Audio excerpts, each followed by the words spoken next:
Your 60 bikes are all, how many of your 60 bikes are? John, when it's ready when you were. Okay. Okay, it is 1 o'clock. I'm going to call the April 1st Board of Commission meeting to order. Today, we're going to start out with a prayer by Commissioner Heberling, followed by the pledge by myself. Our Heavenly Father, we thank you for this beautiful day. We thank you for the beautiful day that you've given us. Lord, we just thank you for the freedoms of our country that we can meet as a county and as elected officials. And Lord, we just pray as we go through this meeting and the decisions we make and the things we address today, Lord, we ask that you would have your guidance in it. For this, we give you the honor and the glory. In Jesus' name, amen. I pledge allegiance to the flag of the United States of America and to the republic for which it stands, one nation, under God, indivisible, with liberty and justice for all. Thank you, everyone. Leslie, roll call, please. District 1 Chairman John Block. Present. District 2 Commissioner Roger Ballard. Present. District 3 Commissioner Gary Heberling. Present. District 4 Commissioner Bill Scarpella is absent. District 5 Commissioner Christine Lee. Present. District 6 Commissioner Evans Ehart. Here. District 7 Commissioner John Moody is absent. Thank you, Leslie. You're welcome. We have one adjustment to today's agenda. I need to remove the brownfield resolution from the agenda. I will entertain a motion to adopt the agenda with the one amendment. I'll make that motion. Support. I have a motion from Commissioner Lee, support from Commissioner Ballard to adopt the agenda. The removal of the brownfield resolution, we'll likely see that back on an agenda in 2 to 4 weeks. There's just one more other governmental entity that needs to approve that before we do. With that said, all in favor of adopting the agenda as amended, say aye. Aye. Opposed? Motion is carried. Agenda is adopted. If there are no corrections or deletions from our March 8th meeting minutes, I'll entertain a motion to approve. So moved. Support. I have a motion from Commissioner Ballard, support from Commissioner Lee to adopt our March 18th meeting minutes. Is there any discussion? Hearing none, all in favor signal by saying aye. Aye. Opposed? Motion is carried. You received your correspondence from Jody through email the other day. So we're going to move into commissioner reports and we will start with Commissioner Evans. I went to my township meeting and also Lexington Council meeting. Nothing pertinent coming out of those areas. I mean, Lexington Council is just still approving a bunch of sewer projects have been going through the towns since last year. So they're still getting all their T's crossed and I's dotted on that. And that's it. Okay, thank you, Evans. I had reported here recently that Minden Township had finished up their master plan and a solar ordinance. And that solar ordinance that they approved is now under referendum by a citizen group. That's what I have to report. That's all I have. Christine? I was at Elmer Township and a lot of land splits over there and they talked about their budget. And also they're working on their ordinance for wind and solar. They're combining their old ordinance with the Creo and trying to come up with something in between. And that's all I have to report. Okay, thank you, Christine. Gary? Watertown Township tonight and Moortown Township next week. And Custer Township is every other month. So their next meeting isn't until May. And then next Monday night, I have Sandusky City Council meeting. Thank you, Gary. Roger? Last Tuesday, I attended Evergreen Township's meeting. They approved their 25-26 budget, approved their mowing bid, which stayed the same as last year. I had asked Leah Lentz, the Med Control Executive Director, to attend their meeting. They had questions about the millage and exactly what it did. And she was reading that to them. They seemed to understand better. She had also asked a representative from Aspire, the Marlin Regional Hospital's ambulance, to come out there and give them some different options and explain their service area and how it works. So I think that answered a lot of questions for them. There's a lot of gray areas up in that area that come for ambulance service. Some comes out of Cass City, depends on who's available, and some comes from Marlette. So it's they usually get covered, but I have heard of like 45-minute waits for an ambulance. So I think they'll probably be continuing to work on that issue. City of Marlette, I attended the Duff Drain pre-construction meeting last Wednesday. The bond interest rate came in at, I believe it was 4.2%. The city of Marla had, well, total, I should say, on the project, they had over $200,000 prepay. So that saves people paying the interest. And it's due to begin June 2nd and could possibly move up into mid-May, that project. And that's all I have for that report. Okay, thank you, Roger. Appreciate everyone's commissioner reports. Nathan, your administrator report, please. Yes, thank you. First thing I wanted to say is, we've got a security team group who meets in the courthouse. We did have a meeting 2 weeks ago. The decision was that maybe the group kind of refine its focus and the membership. It had gotten to be quite an expansive group over time. So we're gonna have a meeting in the next couple of weeks and look at, I guess, the membership of that group and kind of what the overall focus needs to be. Maybe try to refocus things a bit more, which I think will be a positive. Brownfield group. So we heard that the resolution is off for today. The Brownfield group continues to meet and to learn more about these projects. And there was an educational session that took place last week. And at that time, it was discovered by our consultant that the project went before the village of Port Sanilac for approval. And what I guess was missed was that Sanilac Township, Port Sanilac is part of Sanilac Township, so it had to be approved by the village and then by the township as well before coming before this board would be the best way to do it. So that's why there's a delay. There's going to be a meeting on the 10th in Sanilac Township on the project, and if it's approved there, then it would come before this board. So the MREC group, I'm glad to say last Friday we had a meeting and a wrap-up meeting, and think everything should be completed with that. And the attorneys felt all the follow-up questions that they would have from the windmill litigation that took place amongst all the I guess it was down to 4 counties. I think all the extra work at the tail end has been completed now. There was some questions from assessors, some questions from some of the townships. They fielded a lot of those, and Clark Hill felt that they could safely kind of step away at this point, with the caveat that if something happened where there was a random question that pops up here or there, they could assist with those. So that'll be good. That will finally be wrapped up with that. That was a long, drawn out situation. I say drawn out. It's a legal matter, so they just involving multiple counties and involving energy companies. So it took a long time to resolve itself. The homes in Sandusky and then the movement over to Applegate and Lexington, talk about these again and again because we're so close to those being demoed, yet we're stuck with frost laws. And that's been kind of the holdup, is that the equipment couldn't be moved.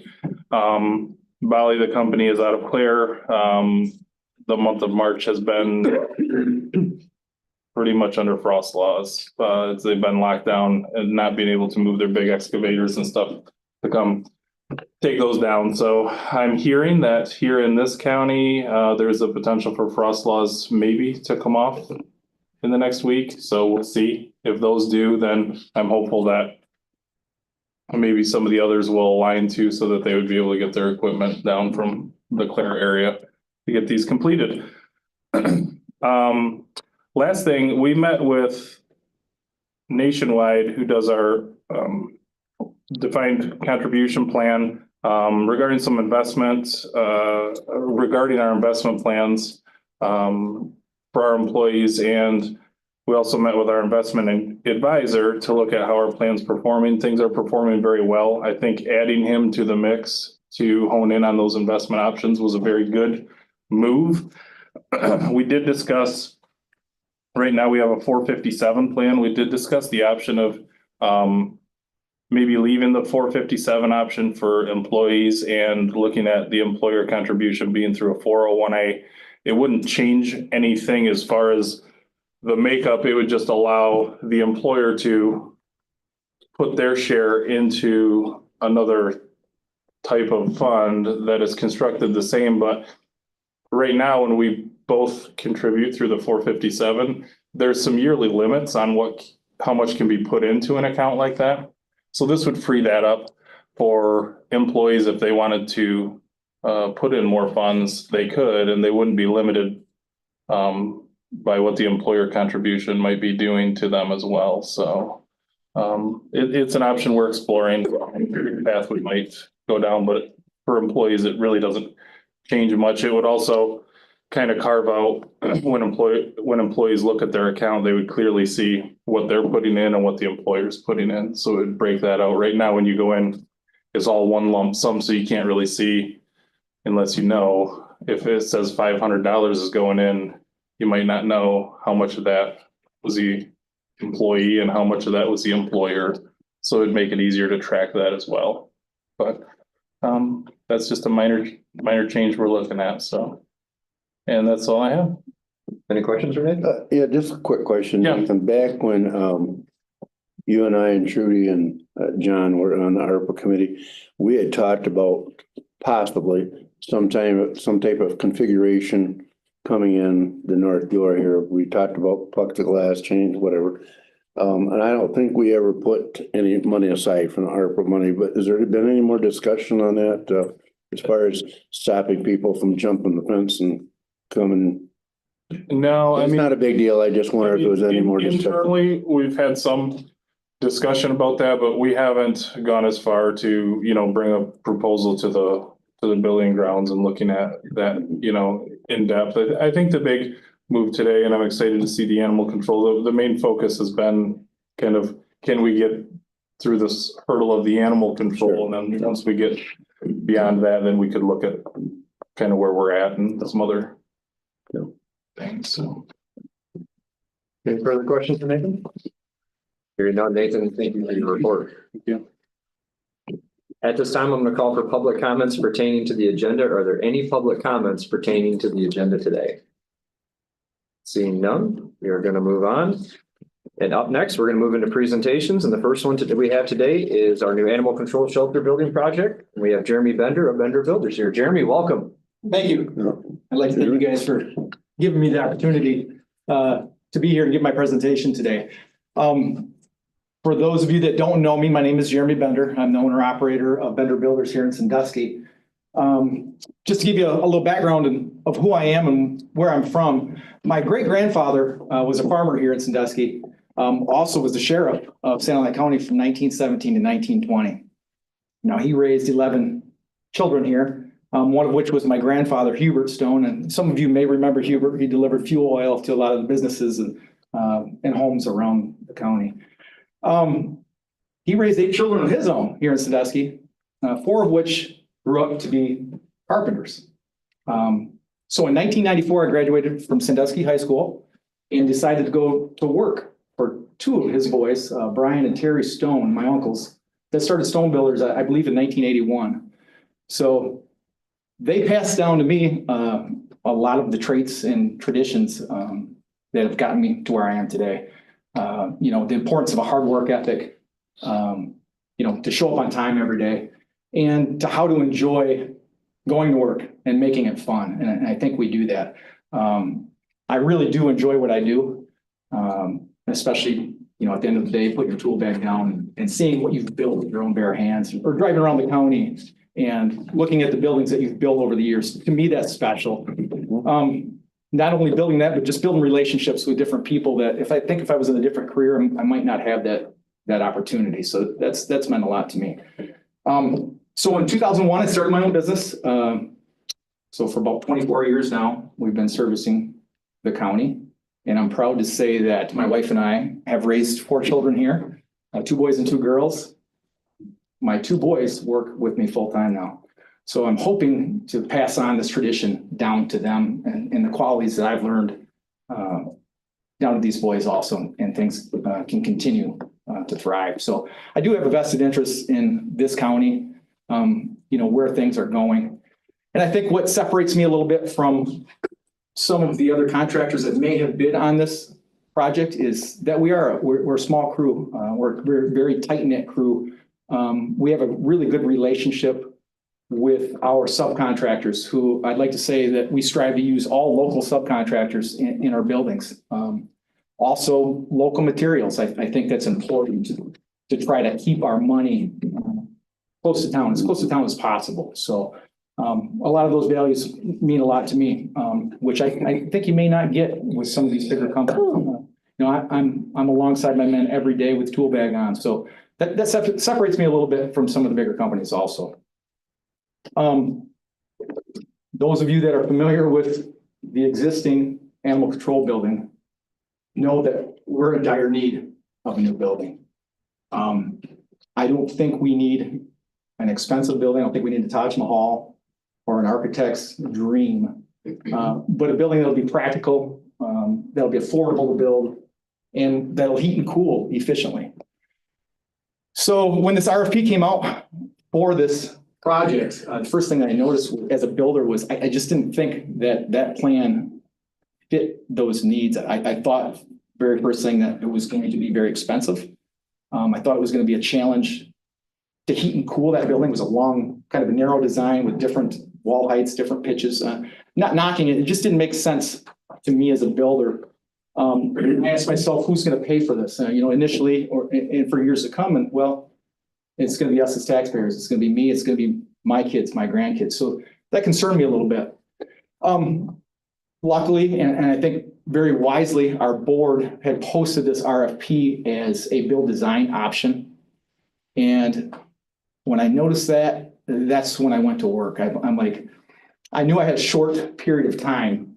I mean, basically 4 weeks from the end of October to December when this bid was due, to do essentially what I think has been going on for close to 3 years now.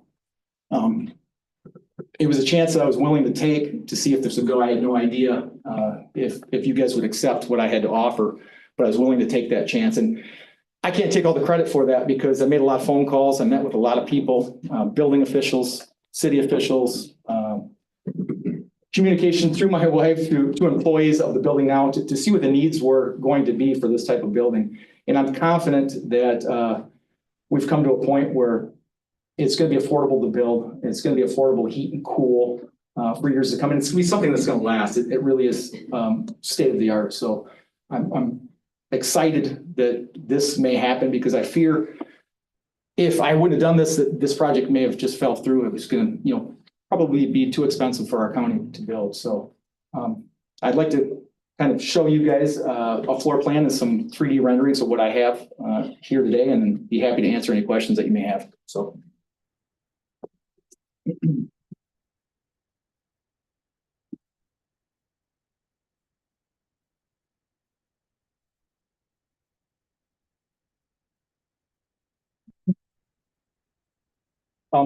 First of all, this is a floor plan that we came up with.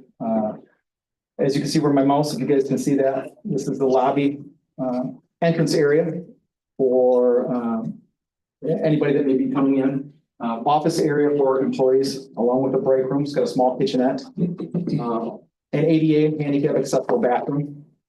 Beyond that door, we have a corridor that leads to the laundry room and equipment storage room with sinks, washer dryer, some more storage here. Down another corridor to a mechanical room that's a little more centrally located, so it's going to be easier to design the heating and ventilation and to get hot water where we need it. That's separated by a door and a corridor that would go to the catio area where the cats would be housed. And it also has a cat isolation room. Through that door, we get into the Sally Port area where a vehicle can be pulled in. There's an animal wash area here that would be nice to have, you know, be able to wash animals down right away before putting them away. And an isolation kennel room also to isolate, you know, any sick animals. Feed storage area that's right across the hall from the indoor kennel area. There's 15 kennels here, part of which are interior and exterior. And even though the exterior kennels are outside, they're covered by a roof that's going to protect them from ice and snow and rain. So they'll get some outside ventilation, but still be protected. And beyond that, we have in the back would be a dog kennel run. So I'd like to show you kind of a 3D rendering of what this would look like. This would be Campbell Road here. And I can just kind of. This is on Stoutenburg Road too. Campbell Stoutenburg. Eric Campbell, sorry. Here. We won't go there. Get that right, yeah. So just a little view of what it would look like. The kennels are facing the south, so they'll get that warm sun. The rest of the building facing north towards Solicker's Custom Designs. There'll be a cement pad in the back for a dog run area that'd be fenced in. Driveway area for dumpster. Again, the garage door for the Sally port. It'll have steel exterior siding and a little bit of stone on the front to just kind of dress the front of it up also. I don't know if that's turning real well for you guys. Seems like it is. I also have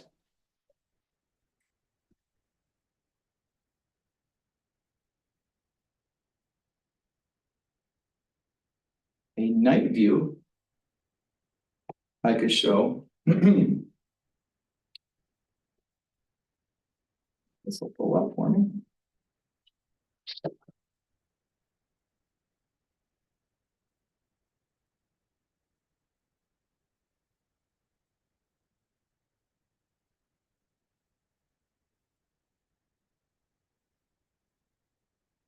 Here's a site plan view of the actual site layout, dimensions that we have there. You can see the north pointer facing north, Campbell Road here.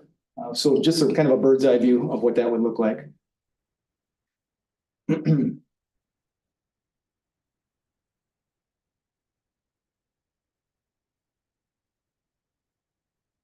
Here's a view of what it would look like at night. So you'd see the parking lot would be well lit.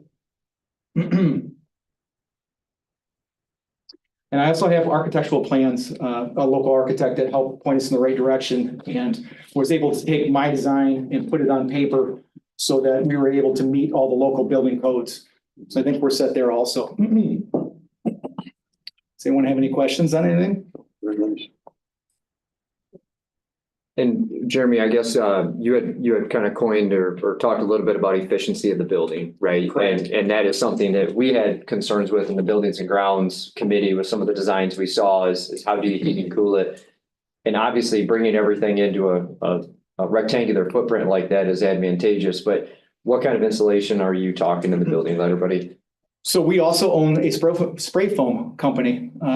We do all our own spray foam. So that is, in my opinion, the highest quality insulation that you can get. It's going to stop the air infiltration. And the interior walls will also be a bat soundproofing type insulation so that it'll separate as much as possible any of the noises on the interior from, the cats and the dogs, obviously. Another thing that we did was instead of putting a steel roof like you see on most commercial buildings, we decided to go with a lifetime asphalt shingle on this building so that it would help knock the noise down so that these animals wouldn't be disturbed by any heavy storms or hail, anything like that too. So we've actually put every effort into making this the most quality building possible. As far as heating and cooling goes, I can give you a quick show you quickly here of what the architect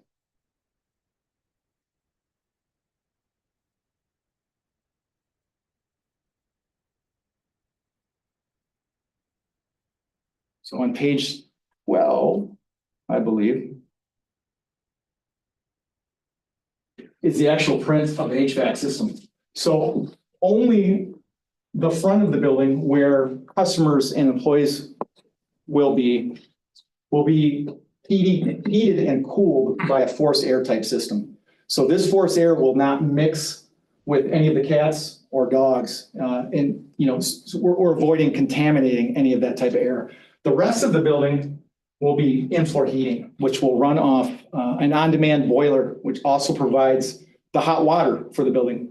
So instead of having a big tank of hot water sitting there, heating itself all day, it will only heat water as needed, which would be nice because I know there's probably times where you may not use a lot of hot water, but it's also a supply. So if you decide that you need to hose something down, you will not run out of hot water. So that unit serves as both heating and hot water for that. Anyone that has in-floor heat knows how efficient that is too. So, and it doesn't run inside the dog kennel area where the dogs will be sleeping.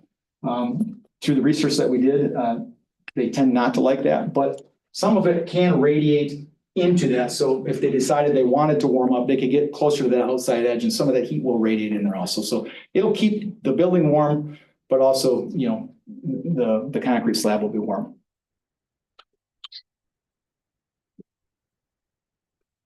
Very good. You've done a great job, I think, Carlos, that worked with you. Yeah, I like that. A lot of time, a lot of thought put into it, Jeremy, Yeah, and cost savings. there was, and that's, I think that was the biggest thing too, was trying to get something that was going to be affordable, but still functional. I like the idea where the hot water's not sitting in a hot water tank. Because I worked at a daycare and when we left on Friday and we came back on Monday, whoever was there first turned on the hot water to empty that tank. Because it smelled like rotten eggs. Mm-hmm. Yeah, and I think you hit the nail on the head, Jeremy, with, you know, the process that we went through to bring this together and working with an architect and they can do great things, but they like to make things a bit on the pricey side. And we had a price in mind of how much we were willing to spend on the project, and for you to come in with we put out that design build for a reason, hoping that somebody would do exactly what you did, and bring us something that's affordable to the taxpayers of San Luis County. It fits the community, it serves the need without being much larger and much fancier than what it needs to be. But it is state of the art. I mean, it's not like we're skimping on anything. You know, the wall between the dog kennel area and the other areas is it's a dual wall. Correct. You know, double bad insulation in it.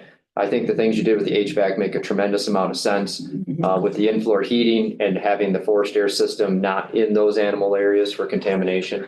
And this is going to be a fantastic improvement for the animals that are in the facility as well as the people that work within it. Absolutely. And presented nicely right off a paved road here in Sandusky for the public to have access to and to be able to utilize. Because I know before my grandkids got their dog, my one granddaughter went to an animal shelter every week and took food and pet the animals and stuff. So it's going to be nice that they have a nice welcome area that they can do that.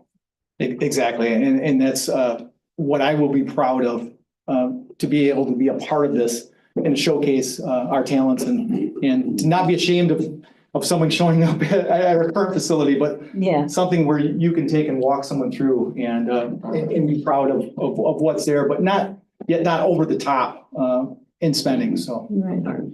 Now the cat area, I know you got individual pens for the dog. Is that just one big open area with Cages. cages, you know, I mean, the crates type thing? Okay. I was just There would be individual criteria. Yeah.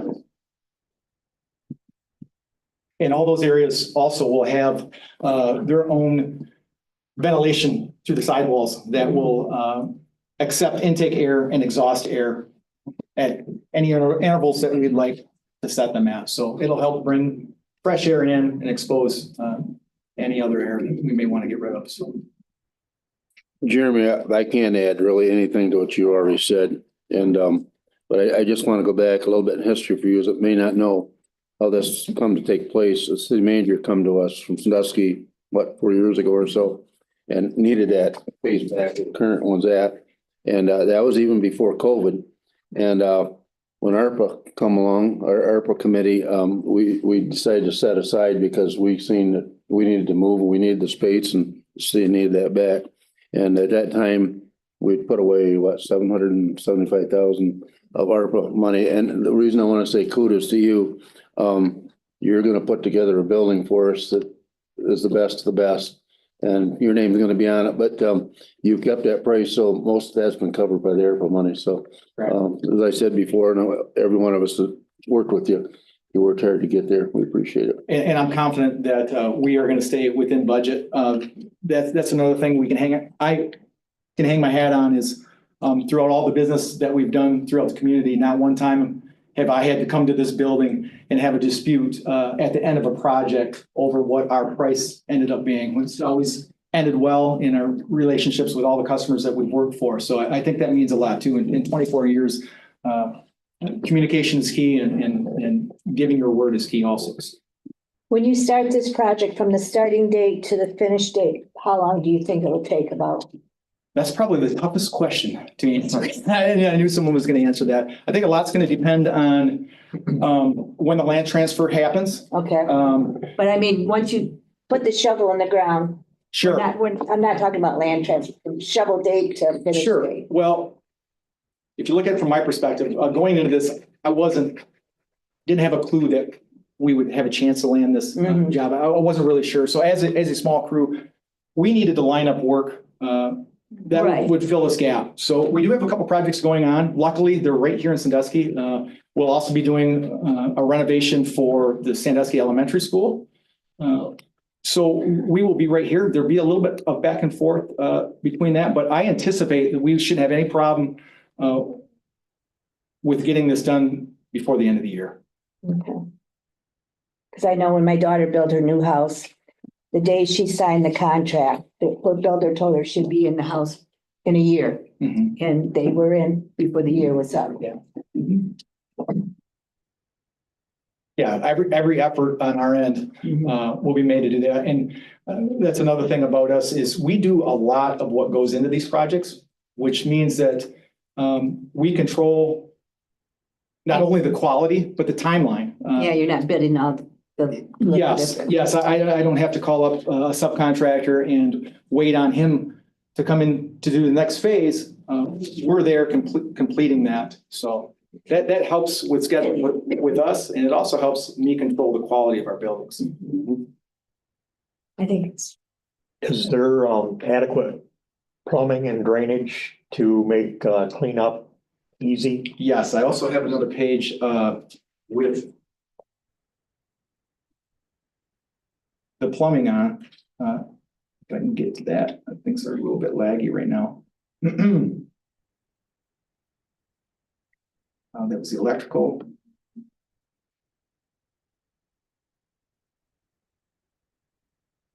So right here shows all the plumbing that is going in the building. I think one of the main things was to have a strip drain that went all the way down the full length of the kennel area. And that'll drain into a removable sump that will catch all of the dog hair, anything that may be washed down that drain before it gets into the city sewer systems. We've got a wash area here and several floor drains and mop sinks throughout the building also. Okay, good. Yep. Along with additional hose bibs. We may go over exactly where you'd like those also, so. Thank you. Yep. Is parking adequate? I mean, I believe so. to meet code? I did meet with Mr. Faber here in town, and with the amount of people that we anticipate having in and out of here, I think we're going to be all set there. Looks good. Thank you. As a thank you, on your way home, stop and pick up 5 cats and a couple dogs. As a thank you. It's a party For you. A party gift. Yeah. Party gift. If he forgets, we'll send it. Yeah, well, I'll get them out to you. Okay. Can I trade it for a horse? I have a horse. Can I trade the horse in? I didn't see a horse part in there. Well, there is one. Large kennel there. Very good. Is there any further questions for Jeremy? So Thank you, Jeremy. Thank you, guys. I grand really appreciate opening it. in mid-July probably. You didn't say what year. I've been down that. Well, thank you, guys. I really appreciate it. I look forward to getting this rolling and get it complete, and I'm confident that it'll turn out well and everyone will be happy. So, Very good. thank you. Thank you very much, Jeremy. Jeremy, will you stop sharing? Oh, I'm sorry. I was hoping I could do it on my end, but I don't think I can. Oh, I actually can. I got it. There you go. Thank you. Okay, next up, we have a presentation from Human Development Commission Senior Services, Christy Sutherland with an annual report. Christy, welcome. Thank you. I am going to handle my.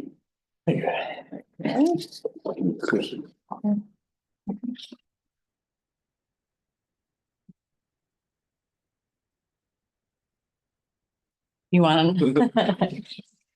That's right. Whoever between the two. Oh, this is you, Gary. Yeah, yeah. Thank you for having me. I like to come and kind of brag our little our senior programs up a little bit. And so I appreciate you hearing me. This is I think the third year I've been here, but we have had an interesting year in the past year. And I know I've talked to you guys a little bit about what we've gone through with our home delivered meal program. I would say that was probably one of our biggest struggles. So if you, I talked about it in here in one of these first 2 pages, but we, as I think I've brought to you guys' attention before, we lost our kitchen in Deckerville. We were leasing it and the building was sold. And so we have very quickly had to produce meals out of our Caro Central Kitchen. And we, at this point, are thinking that that's going to be the best place to continue to provide that service is out of Caro. It's cost efficient not to have multiple brick and mortar places. And we have been able to work through ensuring that meals stay hot, the hot meals stay hot and the cold meals stay cold.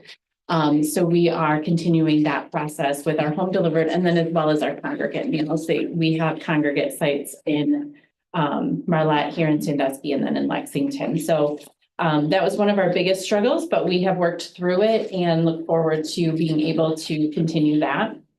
One of our biggest successes has been in our caregiver program.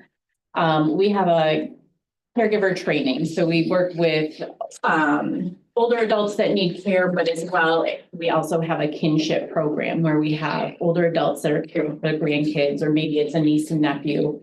And those kids usually get kind of put in that situation, not planned, very unusual. And so we have a caregiver program for that.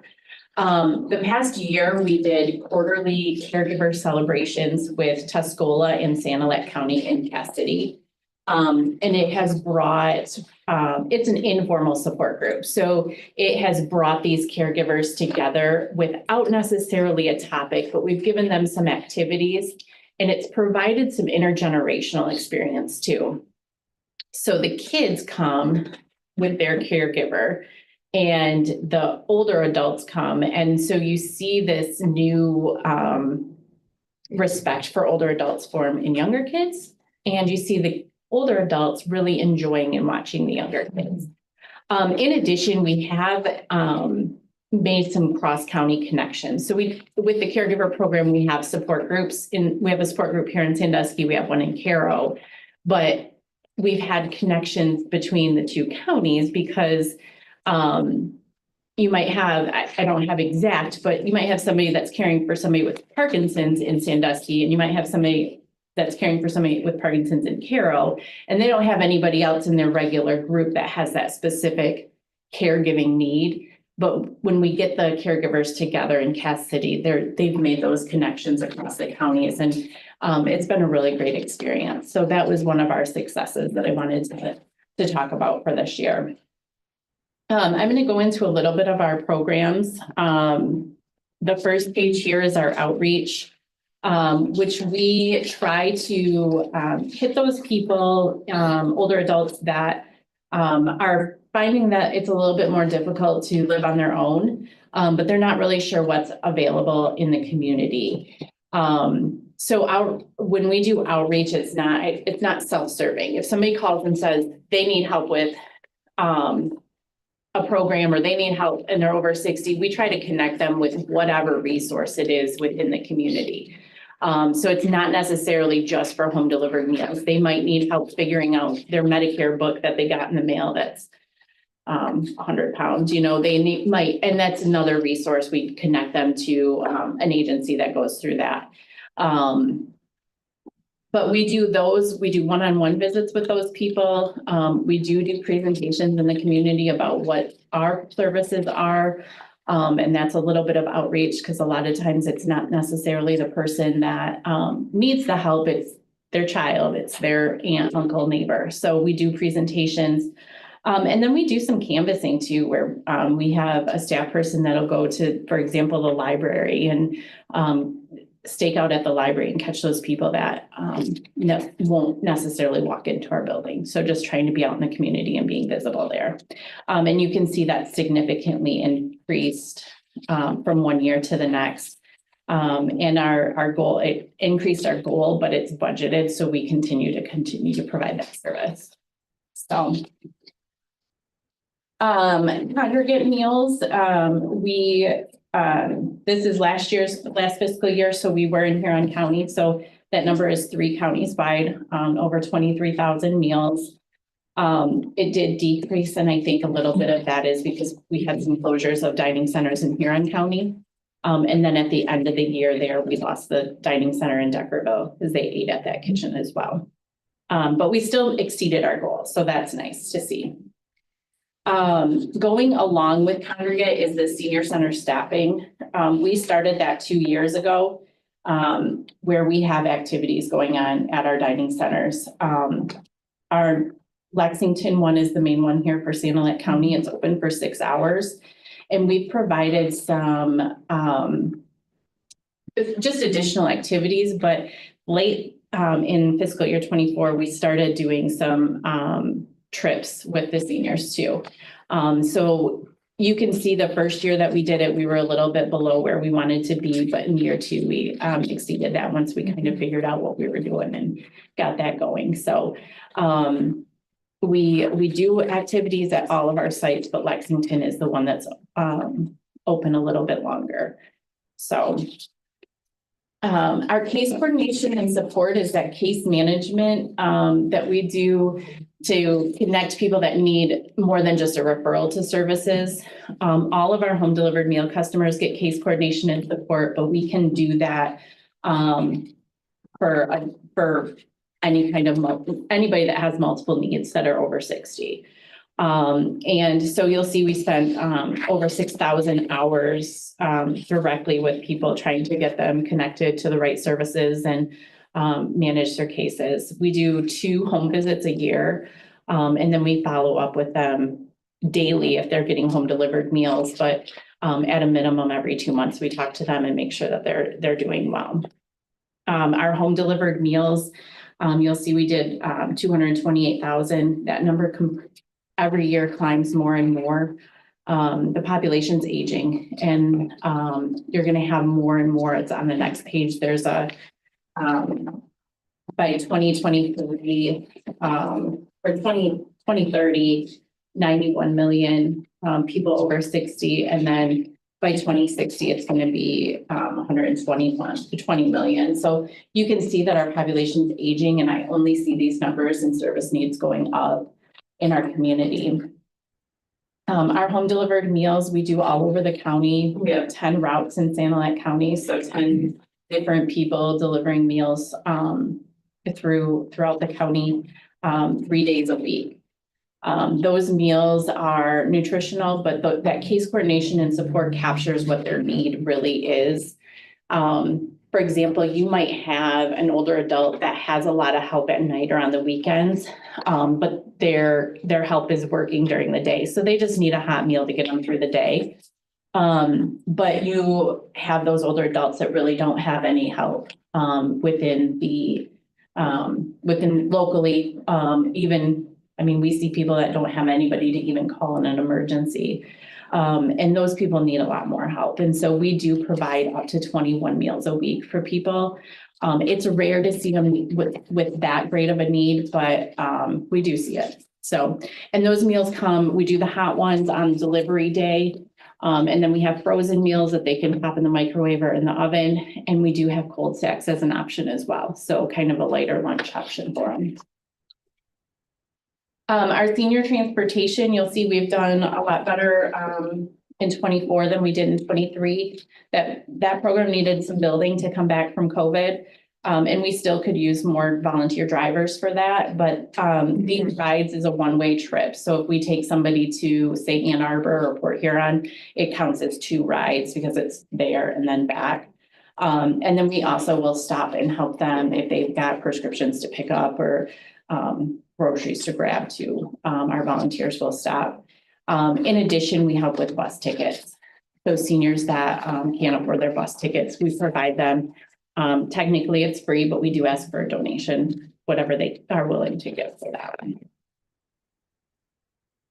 Our caregiver training, this is kind of what I was just talking about, one of our successes. You'll see we went up quite a bit from 23 to 24, and I attribute a lot of that to our caregiver celebrations and that informal support there. Our elder abuse program is part of our victim services, where we are helping older adults who have been victimized. Maybe they have a caregiver taking advantage of them. Maybe they have been financially exploited. So you'll see in 24, we had 74 referrals in that program. And once they're referred to the program, their case management, it's not time limited. So there's intensive case management. Sometimes it's as simple as doing some preparations for avoiding financial exploitation in the future. Sometimes we get people that they want to just contact us because they get scammed all the time. And so they want somebody to ask, is this real? You know, I think a lot of people in the last couple of months have gotten text messages for tolls. That was a big one going through. I think it was easy for people that travel through or around Bay City to get confused because those tolls started. And so that program does help a little bit with just, is this something that I should be worried about? So and that is all of them. I didn't entertain any questions if there's any here. The latest scam is people getting contacted that their taxes are past due and they need to pay immediately. Yeah, over the phone, right? With gift cards. Yeah. Yeah. But it's sad that so many people fall for that. And it's so worrisome because people don't want to be behind on bills. And so you're telling me I'm behind and I don't want to be. And yeah. What happened, you're talking about on page 13, elder abuse. What happens if you find a family member abusing an elderly? It's kind of probably a tough. Yeah, so it depends on what the older adult's wishes are. If they're not competent, that's automatically an APS referral to try to get a guardian in the home. That's appropriate. But if they're competent, they still can make their own decisions. We've gone through and evicted family members that have been living in the home and got the senior living independently. Our staff will sit and help them with paperwork. They'll go through court with them if they need to. And they also are really good at explaining the process. So PPOs are something that we've seen before, and they explain, the PPO process and what it means at the end of the day too. So unfortunate stuff happens. Yeah. Yep. Any further questions for Christy? Thank you, Kristen. Appreciate you being here today. Thank you. Good report. Okay, that's gonna conclude presentations. We're gonna move into interviews. We have one interview today for Health Board, Leah Lenz. Leah, welcome. How are you today? How are you guys? Very good. As you know, I was on the board previously, and I feel like I'm a good fit. I, bring my EMS experience to them, so I don't know if you have any questions for me. What's a little different about this than the last, but please let me know if there's anything I can answer. Does anybody have any questions for Leah? I work with Leah, so I love it. yeah, she's. Yeah, well, we appreciate you, Leah, and I do too. I mean, Roger was talking about ambulance stuff and that you were at a meeting and you and I just went through that in Yes, and Morrisville. it just doesn't surprise me. This is all popping up everywhere. Yeah, but it's nice to have somebody we can call and get direct answers. Yes, quickly. Yeah, yes. they appreciated you. Did they? Good. Absolutely. Good, yeah, and then I actually brought reinforcements because I Yeah. brought one of the aide that are from this area to show them there's beats here, people. So it's all good. Yeah, so got any questions? No, seeing none, we appreciate you being Yeah, here. and I love serving on that board, so thank you for allowing me. Okay. Yes, Good ideas and stuff. yeah, thank you. Thank you, Leah. Yes. Okay, so that's gonna conclude interviews. We're gonna move into appointments to standing committees. I will entertain a motion to appoint Leah Lenz for a 5-year term expiring 4/15/2030. So moved. Or I have a motion from Commissioner Ballard, support from Commissioner Lee. Is there any discussion? Hearing none, all in favor signal by saying aye. Opposed? Motion is carried. Leah, you are reappointed. Thank you. And it is honestly, it is very strange to be looking at dates of 2030. Are we really that far in the future? Thank you for your service. Thank you. Thank you. Sure, that's not a typo. Now I am feeling old. Imagine how we'll feel when 2030 is actually here. Yeah. That will conclude appointments to standing committees. For 13B, it'll be Commissioner Moody from District 7 that will be appointing Barb Hawks for a partial 1-year term expiring 12/31/2025 to the Landfill Operations Recycle Center Advisory Group. I see no need for county commission chair appointments. Our general resolution was removed from the agenda today. So that's going to land us in committee reports, and we're going to start with Commissioner Ballard. Okay, let's see, I had a community mental health board last Tuesday. No, I didn't report on that. Talked about, the unknown effects of the federal funding cuts.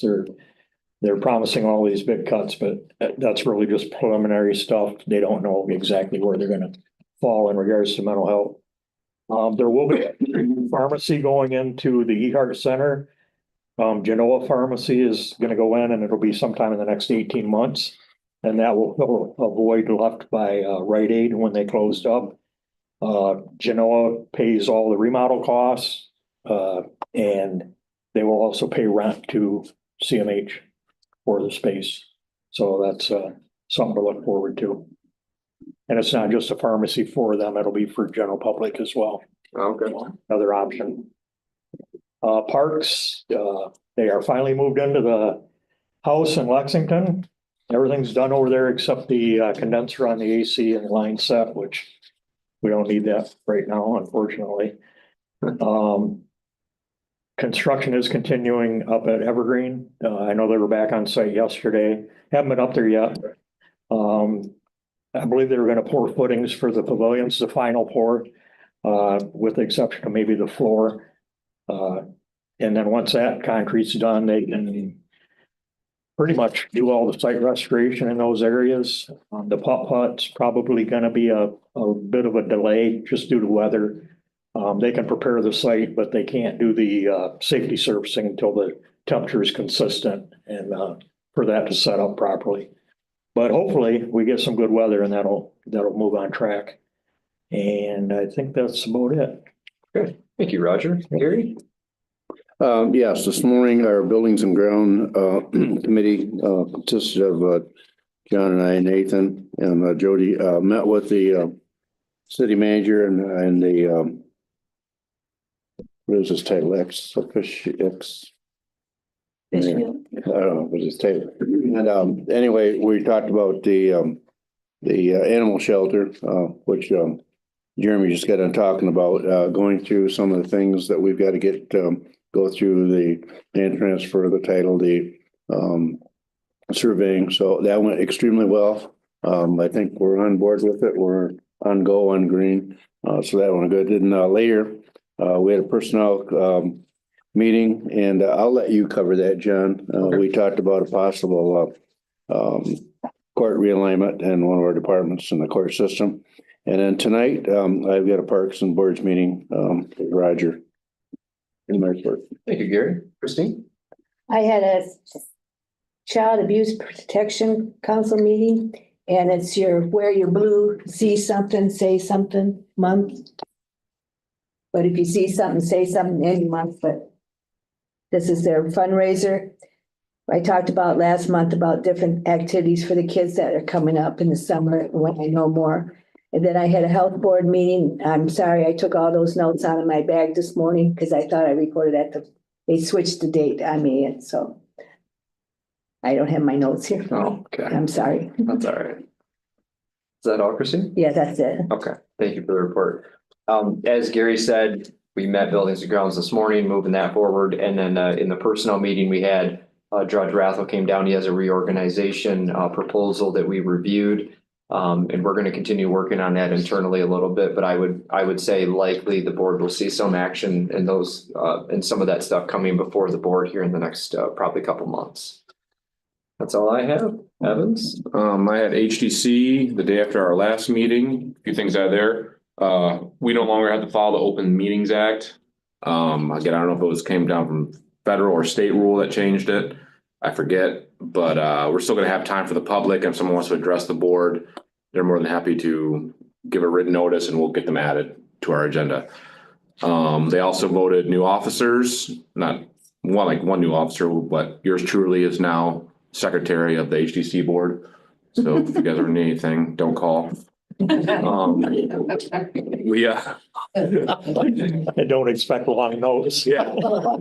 I also had med control last week and the board voted to purchase all new training equipment for all the classes, EMT, EMS, et cetera, all that to cover. This training equipment is probably one of the most high tech. I mean, they're all dummies and stuff, but they're so realistic and so neat. I mean, it's tough to put a word like describe it. When we get them, I'm going to have someone come and give a presentation and hopefully bring probably one of the smaller ones so the board can see. But again, pass on to all organizations that would possibly need this training because we're looking to get as many people in to see it as possible and bring as much training in as possible. But These are like dummies for CPR type. Yep, usage, correct. right? They don't call them dummies though.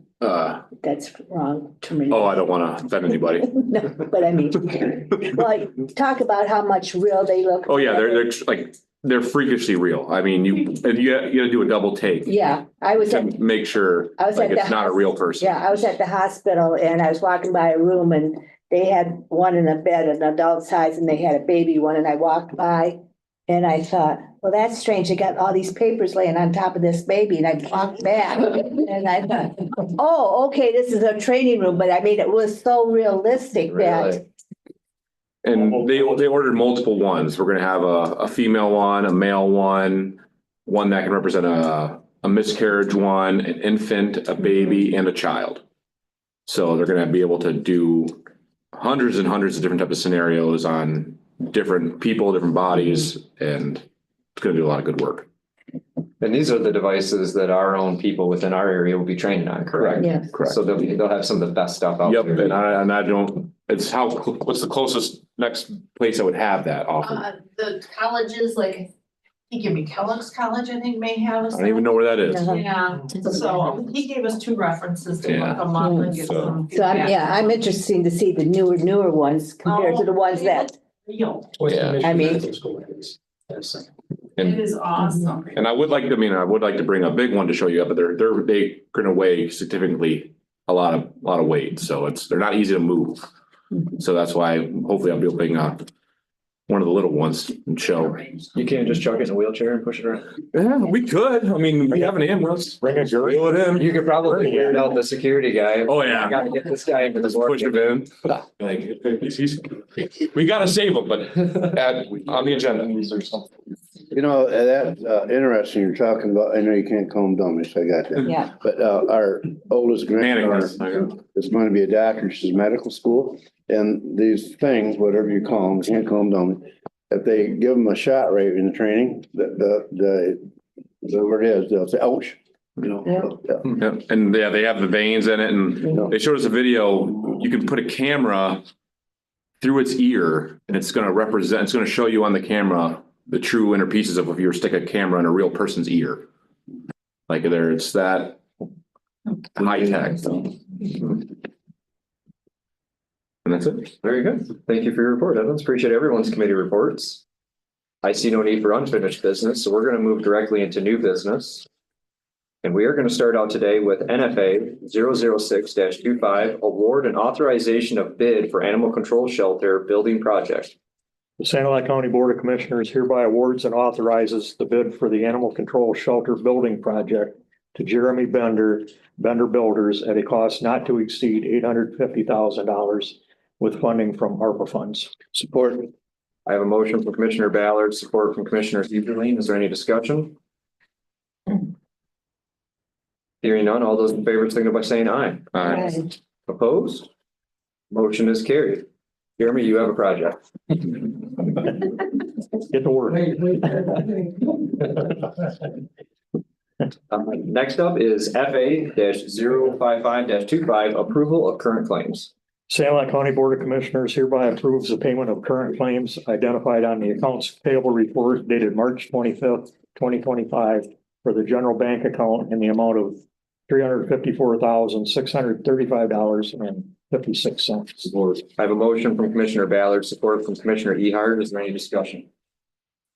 Hearing none, all in favor, signify by saying aye. Aye. Opposed?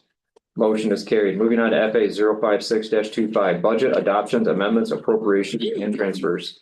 Sanilac County Board of Commissioners hereby approves the following amendments and establishes the following accounts. Support. I have a motion from Commissioner Ballard, support from Commissioner Lee. Is there any discussion? Hearing none, all those in favor signal by saying aye. Aye. Opposed? Motion is carried. Moving on to FA 057-25, authorization of Marine Patrol wage adjustment, Sheriff's Office. The Sanilac County Board of Commissioners hereby authorizes the wage adjustment for the seasonal Marine deputy positions. The starting wage for Marine deputies will be $18.50 per hour for the first year of service, contingent upon successful attendance at a Marine Safety Academy or an equivalent training program. Upon completion of 1 year of service, the Marine deputy will transition to the starting deputy wage listed in the POAM Deputy Sheriff's contract. Support. I have a motion from Vice Chairman Ballard, support from Commissioner Heberlein. Is there any discussion? Hearing none, all in favor signal by saying aye. Aye. Opposed? Motion is carried. Moving on to FA 058-25, approval of 2024 Homeland Security Grant Program. Sanilac County Board of Commissioners hereby approves the District Health Department number 2, 2024 Homeland Security Grant Program subrecipient agreement and further authorizes the board chairman to sign the agreement. Support. I have a motion from Commissioner Ballard, support from Commissioner Ehart. Is there any discussion?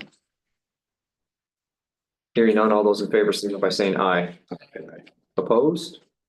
Motion is carried. Moving on to FA 059-25, approval of 2025 Section 5311 operating formula grants, Sanilac Transportation. Sanilac County Board of Commissioners hereby approves the FY 2025 Section 5311 operating formula grants for rural area programs and further authorizes the board chairman to sign the necessary document. Support. I have a motion from Commissioner Ballard, support from Commissioner Lee. Is there any discussion? Hearing none, all in favor, signal by saying aye. Aye. Opposed? Motion is carried. Moving on to FA 060-25, award and authorization of bid to purchase zero-turn mower, Parks Commission. The Sanilac County Board of Commissioners hereby awards and authorizes the Parks Commission purchase a John Deere Z930 Z-Track zero-turn lawn 60-inch lawnmower from Tri-County at a cost not to exceed $12,653 with funding from the Parks Millage, and further to authorize the old mower to be sold on Facebook Marketplace with proceeds to be deposited into the Park Millage. Support. The motion from Commissioner Ballard, support from Commissioner Heberlein. Is there any discussion? Hearing none, all those in favor signal by saying aye. Aye. Opposed? Motion is carried. Moving on to FA 061-25, award and authorization of snow removal bid.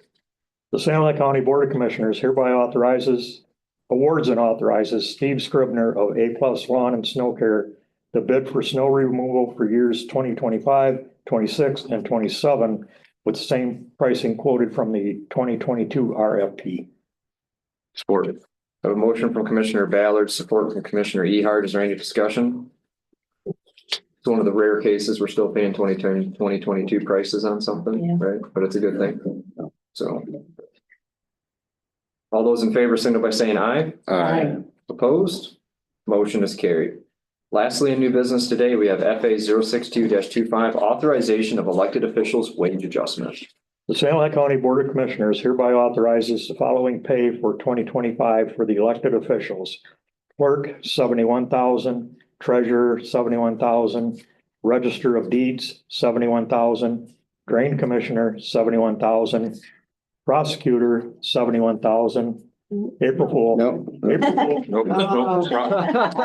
I had a feeling that was coming soon. Prosecutor, 114,500, and sheriff, 87,500, with a 2% increase for years 2026 and 2027, with funding from the general fund contingency. I have a motion from Vice Chairman Ballard, support from Commissioner Lee. Is there any discussion? Hearing none, all in favor, signal by saying aye. Aye. Opposed? Motion is carried. Okay, that concludes new business. At this time, I'm going to call for general public comments. Are there any general public comments today? Yeah, you, yeah. Hey, my name is Mike Gleason. I'm a precinct delegate for Sandusky. And basically what I'd like to invite you to our Sanilac County Republican Convention dinner. It's going to be over in Port Sanilac. And all of those with an R in front of your name, I supported you. And I know there's a lot of people that supported you. We would like your participation. It's our big fundraiser. And we'd also like to hear from you on our monthly meeting once in a blue moon. Not that you need to attend all of them, but you all bring a wealth of knowledge. A prosecutor, I mean, there's stuff going on. And that's where it's a good forum to get that out to the general public. So tickets are $70 a piece. It's a sit-down dinner. We got speakers. It'd be nice to see you and have all your camaraderie and your fellowship. What's Is that dinner and membership? No, just dinner. Dinner. We did have to, we had them as ones, we separated them, so we're trying to raise funds. I mean, obviously, we want to do more stuff for Republican candidates. We support you verbally, but things like signage, that type of stuff going forward, we want to push that forward. We want to be more proactive this year. And the other thing, if any of you have grandkids, children, I mean, I'm probably one of the youngest people there and I'm 62. We need youth in our Republican committees. So anybody you can push our way, we'd be appreciative. What All right. days are your monthly meetings? Third Thursday of the month, right now, 7 o'clock at the bowling alley right now, Liberty Lanes, 7 o'clock. 7 o'clock.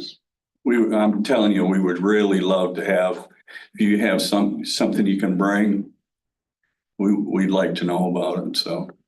And we can push that as a delegate, then it's my job to push that on to the rest of the population, so. You say the bowling alley? Bowling, Liberty Lane, I live in. yeah, right in the right behind the big sliding door. Meet in the back room, right? Yeah. Yeah. Yeah. And I have tickets. I think you can get them at the flower shop. We're trying to make tickets. Are they available online yet? I don't know if she's got that set up. We were trying to make them available. Unfortunately, it's got to be by check. I would take cash, but you can make a check out to me personally if you'd like. So it's not a problem. But I thank you. Really, we need your support. So appreciate it. Thank you for your comments. Are there any further public comments today? Seeing none, we are going to move on. There's no need for closed session. However, we did have a closed session at our last meeting. So I will entertain a motion to approve the closed session minutes from March 18th, 2025. I'll make it. I have a motion from Commissioner Lee, support from Commissioner Heberlein to approve our closed session meeting minutes from March 18th. Is there any discussion? Hearing none, all in favor signal by saying aye. Aye. Opposed? Motion is carried. If there is nothing further to come before the Board of Commissioners today, I'll entertain a motion to adjourn our meeting at 2:09. I'll make that motion. Support. I have a motion from Commissioner Lee, support from Commissioner Ehart to adjourn. All in favor signal by saying aye. Aye. Adjourn. Thank you, everyone.